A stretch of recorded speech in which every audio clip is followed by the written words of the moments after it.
ولينا ومولانا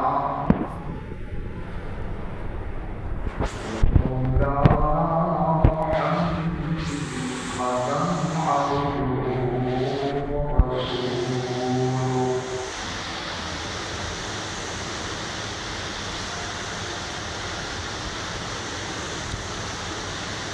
أما بعد فأعوذ بالله من الشيطان الرجيم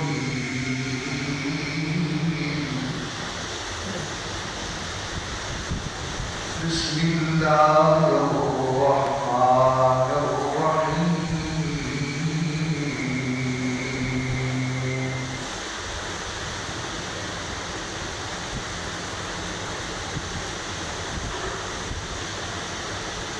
وقضينا إلى بني إسرائيل في الكتاب لتفسدن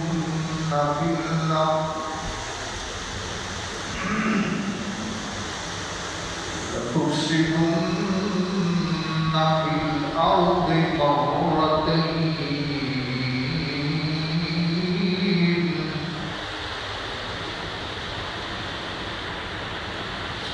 ولتعلن علوا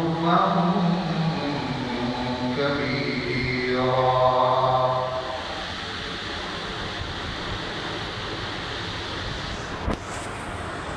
فإذا جاء بعض أولاهما بعثنا عليكم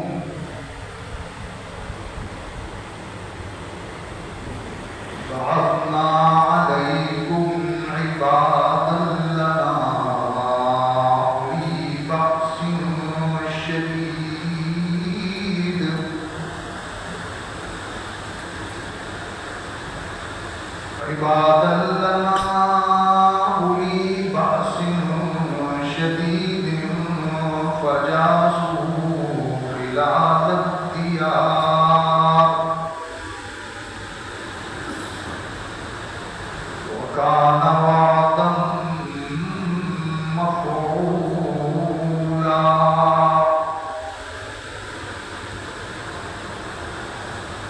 ثم رددنا لكم الكرة عليهم وأمددناكم بأموال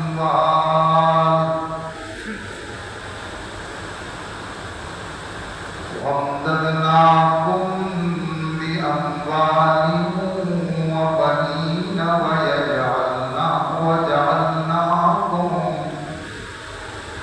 وأمددناكم بأموال وبنين وجعلناكم أكثر نفيرا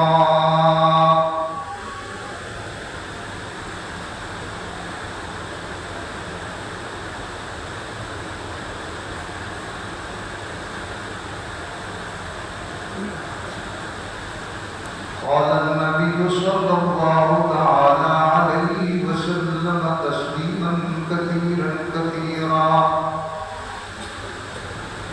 إن لكل قوم عيدا وهذا عيدنا أو كما قال النبي صلى الله تعالى عليه وسلم تسليما كثيرا كثيرا صدق الله مولانا العظيم وصدق رسوله النبي الكريم ونحن على ذلك لمن الشاهدين والشاكرين والحمد لله رب العالمين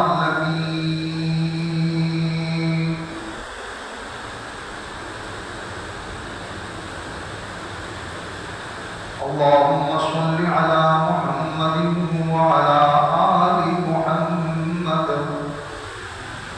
كما صليت على إبراهيم وعلى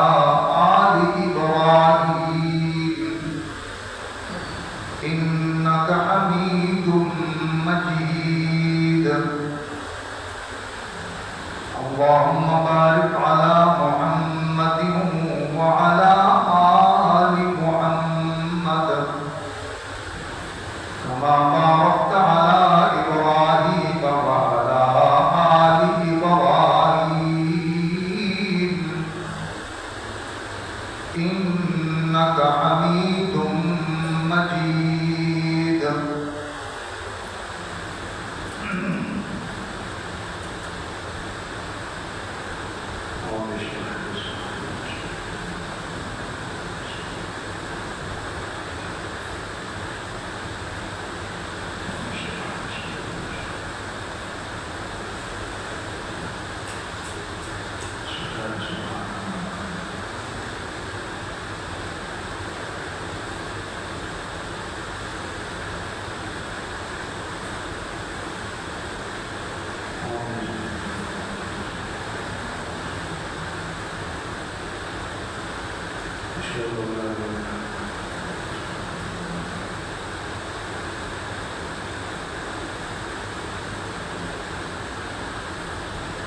نہایت عزیز وقار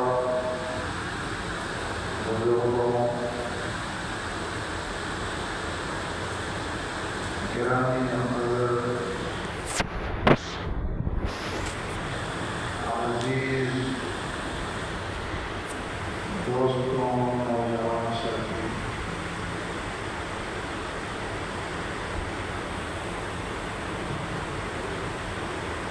آج عید الفطر کا دن ہے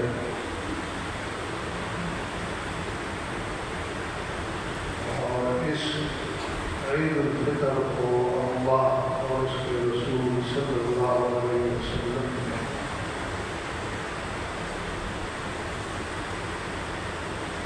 ساری امت مسلمہ کے لیے تہوار قرار دیے ہیں۔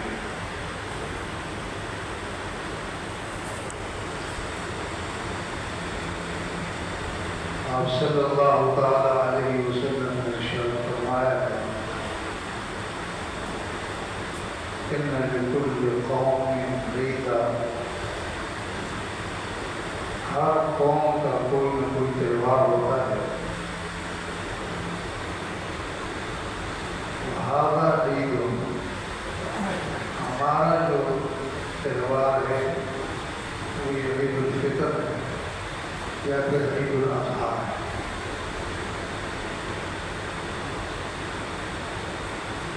عید الفطر سے پہلے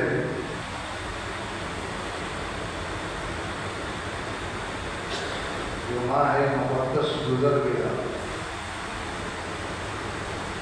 وہ رمضان المبارک کے نام سے جانا اور پہچانا جاتا ہے۔ رمضان المبارک کا مہینہ جس میں اللہ رب العالمین اپنے بندوں کو صبح صادق سے لے کر غروب آفتاب تک کھانے پینے سے منع فرمایا اور پابندی لگائی، اور اس کے علاوہ بھی کہ روزے کی حالت میں فحش گفتگو نہیں کرنی ہے، جھگڑا نہیں کرنا ہے، گالی گلوچ نہیں کرنی ہے، بےہودہ گفتگو نہیں کرنی ہے۔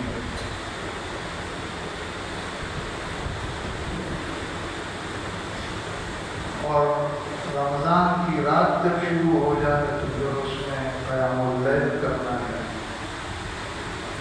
تراویح پڑھنی ہے، قرآن سننا ہے، سنانا ہے۔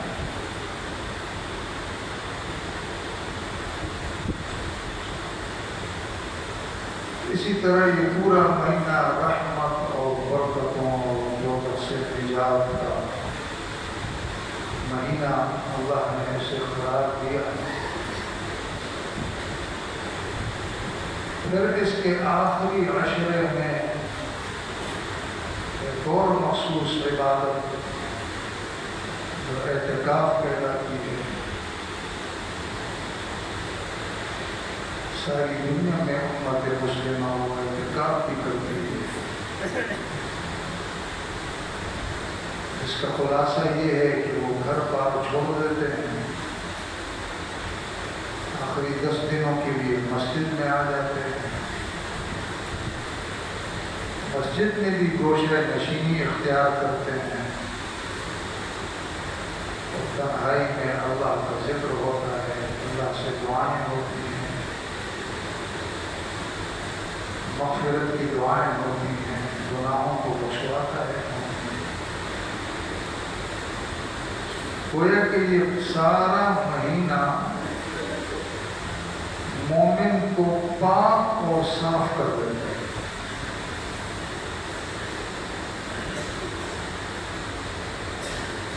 یہ جو ہم نے مشہور کیا ہوا ہے روحانی علاج اور تعویذ گنڈوں کے چکر میں پڑے ہوئے ہیں، یہ روحانی علاج پورا مہینہ رمضان، اس میں قرآن ہے، یہ روحانی علاج ہے۔ خود اللہ نے کہا کہ میرا قرآن دل کی بیماریوں کا علاج ہے۔ روزہ یہ روح کا علاج ہے۔ جھوٹ سے پرہیز یہ روح کا علاج ہے۔ فحش گوئی سے پرہیز یہ روح کا علاج ہے۔ تو یہ روحانی علاج کا مہینہ ہوتا ہے رمضان۔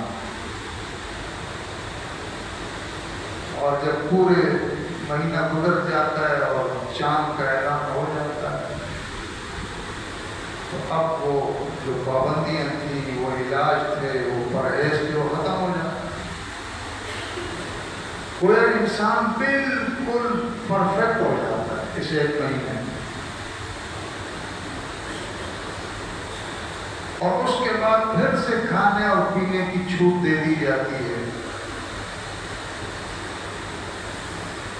اب سوال یہ پیدا ہوتا ہے کہ یہ مومن جو اس مہینے میں بالکل پاک اور صاف ہو گیا، اس کا روحانی علاج بھی ہو گیا، اب آگے کیسے زندگی گزارے؟ کیا پھر سے ان خرافات میں پڑ گئے؟ ایک مہینہ آپ نے جھوٹ سے پرہیز کیا، غیبت سے پرہیز کیا، فحش گوئی سے پرہیز کیا، گالم گلوچ سے پرہیز کیا، نمازوں کی پابندی کی، قرآن کی تلاوت کی پابندی کی، ذکر و اذکار کیے، اللہ سے مانگتے رہے، اللہ سے رجوع کرتے رہے، سارا کچھ کیا، پاک و صاف ہو گیا۔ تو اب عقل مند آدمی تو اسے کہا جائے گا کہ اس پاکی کو برقرار رکھے، اس پاکی کو برقرار، کیونکہ موت اور زندگی اور خاص طور پر موت، اس کا کوئی بھروسہ نہیں ہے میرے دوست۔ ایک لمحے کی بھی انسان کو خبر نہیں ہے۔ تو جب آپ پاک و صاف ہو گئے تو اب اللہ کا شکر ادا کریں۔ اتنے پاک و صاف ہو گئے کہ حدیث میں آتا ہے کہ یہ جو عیدگاہ ہیں ان کے رستوں پر فرشتے بیٹھ جاتے ہیں، فرشتے بیٹھ جاتے ہیں،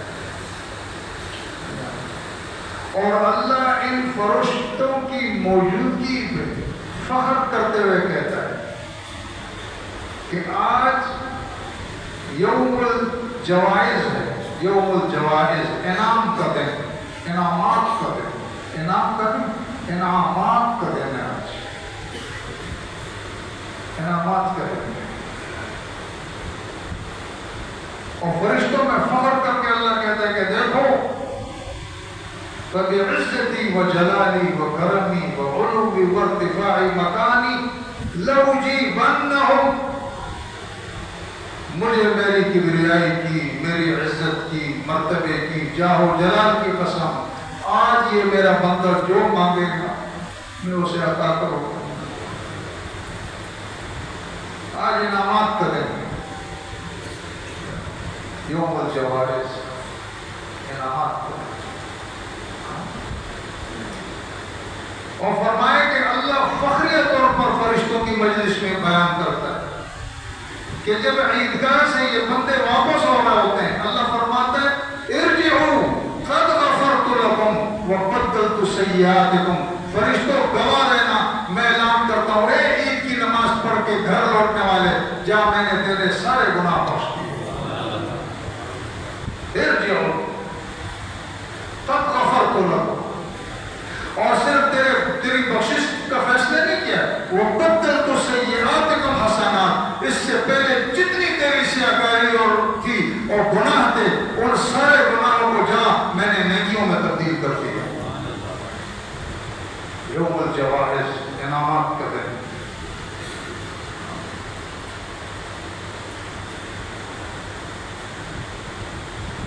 اس سے بڑی ایک مومن کی خوش نصیبی کیا ہو سکتی ہے کہ اللہ نے اتنا پاک اور صاف کر دیا ہے، اب میں پھر اس گناہ والی زندگی کی طرف لوٹوں، اب دوبارہ میں غفلت والی زندگی میں لوٹوں، اب میں پھر سے جو ہے نا اپنے اللہ سے منہ موڑ لوں؟ اتنا اچھا اللہ۔ تو اس لیے آج یہ مسلمانوں کا تہوار کا دن ہے، اور تہوار ہوتا ہے کہ خوشی مناؤ، خوش ہو جاؤ، خوش ہو جاؤ۔ تو خوش ہونا یہ تو اللہ کا حکم ہے، اللہ کے رسول کا بھی حکم ہے، لیکن اس خوشی میں آج ہم نے اعتدال رکھنی ہے، اعتدال،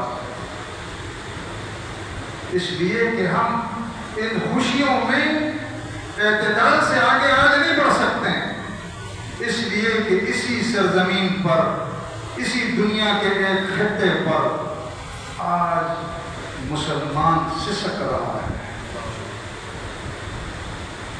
مسلمان سسک رہا ہے۔ آج اسی دنیا پر ایسی دھرتی بھی ہے کہ آج ہم تو خوشیاں منا رہے ہیں، وہ اپنے بچوں کی لاشیں اٹھا کر وہ حیران ہے کہ ہم دفنائیں تو کہاں دفنائیں، اور اپنے بچوں کی لاشوں کو وہ ملبے تلے تلاش کر رہے ہیں۔ کلمہ گو ہمارے بھائی ہیں، کلمہ گو ہے۔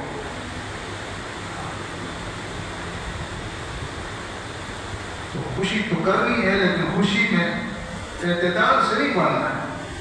ہم نے ان کو یہ یقین دلانا ہے کہ بھائی ہم عوام ہیں، ہم کیا کر سکتے ہیں، لیکن ہم آپ کے غم میں برابر کے شریک ہیں، ہم آپ کے غم میں برابر کے شریک ہیں۔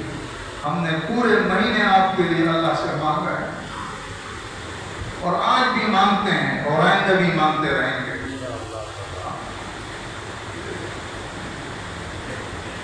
میرے عزیز دوستو،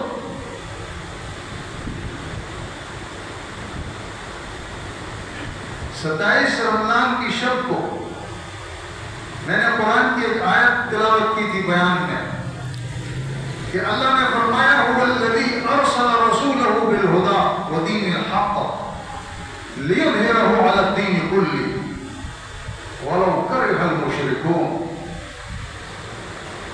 1400 سال پہلے اللہ رب العزت نے وعدہ کیا کہ میرے پیغمبر، ہم آپ کو ہدایت کے ساتھ، حق کے ساتھ، سچائی کے ساتھ، دین اسلام کے ساتھ ہم آپ کو مبعوث کر رہے ہیں دنیا میں، اور ہم یہ وعدہ کرتے ہیں آج دنیا آپ کو مٹانے کے درپے ہے، آپ کی شریعت کو، آپ کی طریقت کو، آپ کے دین کو مٹانے کے درپے ہے، اور منصوبے بناتے ہیں۔ اللہ نے کہا یہ بیٹھ کر منصوبے بنا رہے ہیں زمین پر، لیکن عرش بری پہ ہم نے بھی منصوبہ بنایا ہوا ہے۔ یہ آپ کو مٹانے کے منصوبے بناتے ہیں، اور ہم نے یہ منصوبہ بنایا ہے کہ ہم ساری دنیا میں جتنے بھی مذاہب ہیں، جتنے بھی ادیان ہیں، ان سب پر آپ کے لائے ہوئے دین کو غالب کریں گے۔ ہم بھی یہ منصوبہ بنا رہے ہیں کہ ہم آپ کے لائے ہوئے دین کو اور مذہب کو سارے مذاہب پر غالب کریں گے، یہ رب کا وعدہ ہے۔ اور آپ کی نبوت کو، آپ کی رسالت کو ساری کائنات میں تمام مذاہب پر غالب کریں گے، وَلَوْ كَرِهَ الْمُشْرِكُونَ، چاہے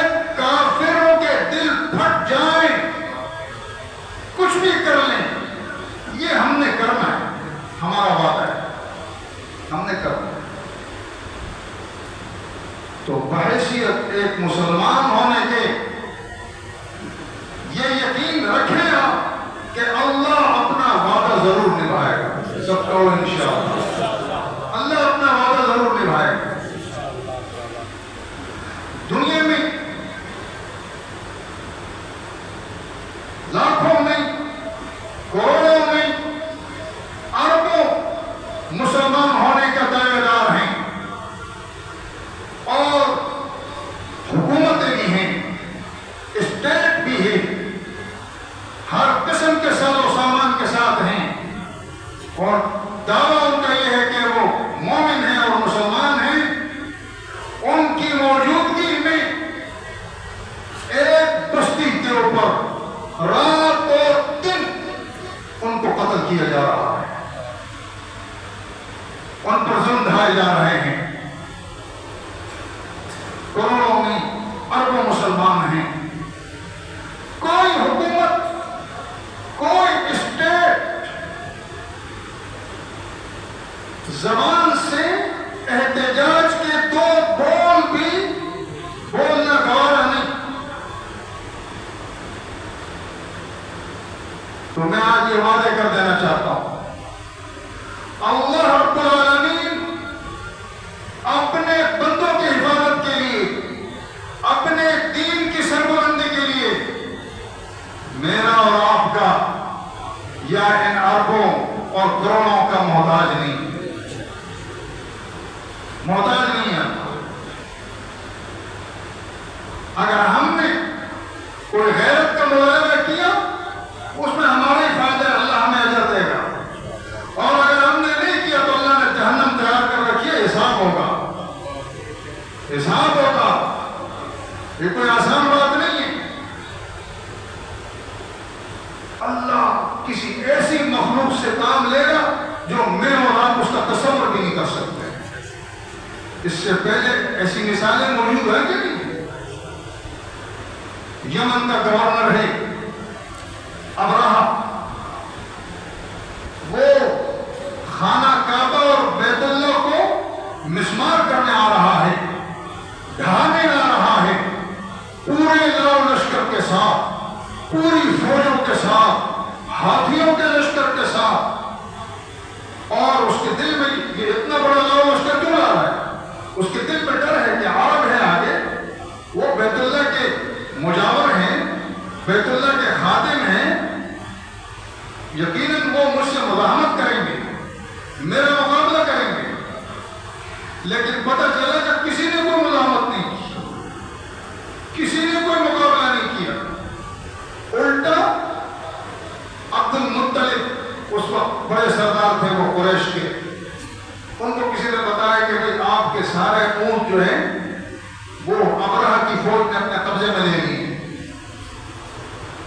تو وہ گیا اس سے اپنے اونٹ مانگنے کہ بھئی آپ کی فوجوں نے ہمارے اونٹ قبضہ کر لیے، ہمیں ہمارا وہ اونٹ واپس کیے جائیں. تو ابرہہ کا جو ابرہہ ہے وہ حیران ہو کر کہتا ہے کہ میں تو تمہاری عبادت گاہ کو ڈھانے آیا ہوں، تمہاری جو مذہب کی علامت ہے خانہ کعبہ، میں اس کو ڈھانے آ رہا ہوں، تمہیں اس کی پرواہ نہیں، تم نے اس کے بارے میں کوئی بات نہیں کی، تمہیں اپنے اونٹوں کی پڑی ہے. اس نے کہا جی مجھے اونٹوں کی اس لیے پڑی ہے، میں اونٹوں کا مالک ہوں، اس لیے اپنے اونٹوں کا پوچھنے آیا ہوں. کعبہ کا جو مالک ہے وہ خود تم سے پوچھ لے گا. کعبہ کا جو مالک ہے وہ خود تم سے پوچھ لے گا. اور پھر آپ نے دیکھا کہ مزاحمت کے لیے ایک آدمی بھی نہیں تھا. اللہ کسی کا محتاج نہیں. اللہ نے کچھ ایسے پرندے بھیج دیے اور وہ پرندے بھی بس اسی کام کے لیے. اس کے بعد اس کی نسل نہیں ہے دنیا میں. آپ یاد رکھنا یہ جو آج خانہ کعبہ کے اوپر جو چھوٹے چھوٹے پرندے گھومتے نہیں ہیں وہ نہیں ہے، وہ نہیں ہے. وہ تو مخصوص فوج تھی اللہ کی. اللہ نے ان سے کام لینا تھا. اللہ نے کہا بھائی اب تم سے کام لینا ہے. وہ چھوٹے چھوٹے پرندوں نے اس ہادی کے لاؤ لشکر اور بڑی اس فوج کا کیا کر دیا؟ خاتمہ کر دیا اور نیست و نابود. فجعلہم کعصف مأکول. اللہ کہتا ہے ایسا کر دیے جیسے کھایا ہوا بھوس ہوتا ہے نا، کھایا ہوا بھوس، وہ حشر اس کا کر دیا۔ میرے عزیز دوستو، دل چھوٹا کرنے کی ضرورت نہیں ہے۔ آج اگر کسی حکمران کی رگ حمیت نہیں بھڑکتی ہے، کوئی بات نہیں، یہ یقین کر لو کہ اللہ کا وعدہ سچا ہے۔ جب اللہ نے کہا ہے کہ اس دین کو میں غالب کروں گا تو کرے گا، انشاءاللہ کرے گا۔ کیسے کرے گا یہ وہی جانتا ہے، کیسے کرے گا یہ وہی جانتا ہے۔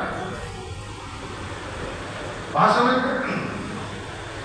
اللہ رب العالمین نے، میں ایک آیت پڑھتا ہوں، ٹائم بھی کم ہے نا اصل میں، فرمایا وَقَضَيْنَا إِلَىٰ بَنِي إِسْرَائِيلَ بِالْكِتَابِ لَتُفْسِدُنَّ فِي الْأَرْضِ مَرَّتَيْنِ وَلَتَعْلُنَّ عُلُوًّا كَبِيرًا۔ ہم نے بنی اسرائیل کو ان کی کتاب میں صاف صاف بتلا دیا ہے کہ تم زمین میں 2 مرتبہ فساد کرو گے، 2 مرتبہ تم فساد کرو گے اور زبردست تباہی مچاؤ گے، مگر یاد رکھنا کہ جب بھی تم فساد کرو گے میں اپنے بندے تمہارے سامنے کروں گا، پھر جس سے چاہے میں کام لوں۔ فَإِذَا جَاءَ وَعْدُ أُولَاهُمَا بَعَثْنَا عَلَيْكُمْ عِبَادًا لَنَا أُولِي بَأْسٍ شَدِيدٍ۔ اللہ نے فرمایا جب پہلی مرتبہ تم نے فساد کیا، انبیاء کو قتل کیا، زمین میں فتنہ اور فساد مچایا، مظلوموں کا خون بہایا، اللہ فرماتے ہیں ہم نے اپنے بندے تمہارے سامنے کر دیے۔ اور وہ بندے کون تھے؟ عباد لنا اولی بأس شدید، بڑے لڑاکو، بڑے جنگجو قسم کے لوگ، فجاسوا خلال الدیار، وہ جب آئے تو تمہارے گھروں کے اندر تک گھس گئے اور پھیل گئے۔ وَكَانَ وَعْدًا مَفْعُولًا، اللہ نے فرمایا یہ تو ہونا تھا، میں تمہیں پہلے خبردار کر چکا ہوں کہ اگر تم نے فساد کیا تو پھر میں اپنا کوئی لشکر بھیجوں گا۔ وہ بھیجا اللہ نے، ایک ایسا ظالم جابر لشکر بھیجا کہ اس نے یہودیوں کی اینٹ سے اینٹ بجا دی، اینٹ سے اینٹ بجا دی۔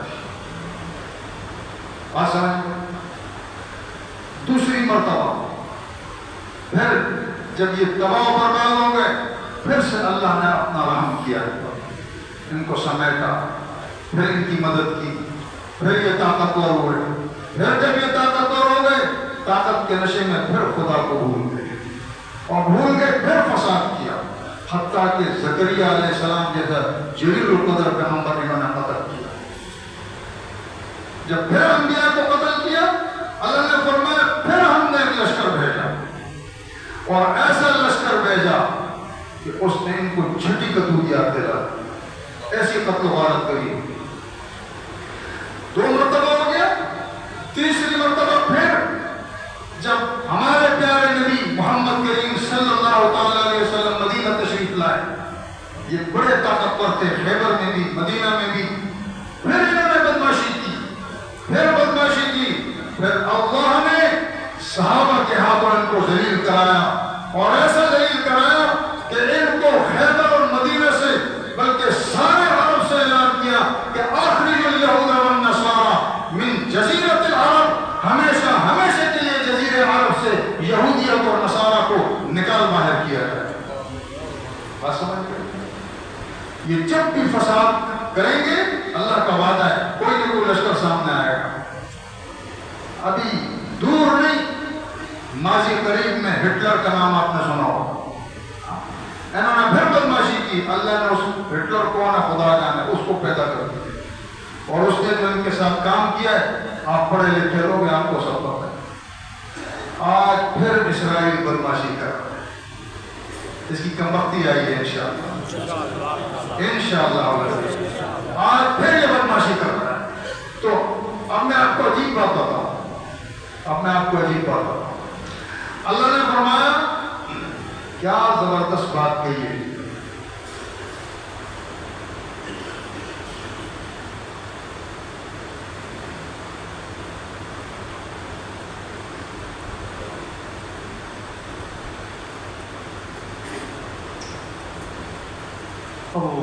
وَإِنْ عُدْتُمْ یہ الفاظ یاد رکھنا.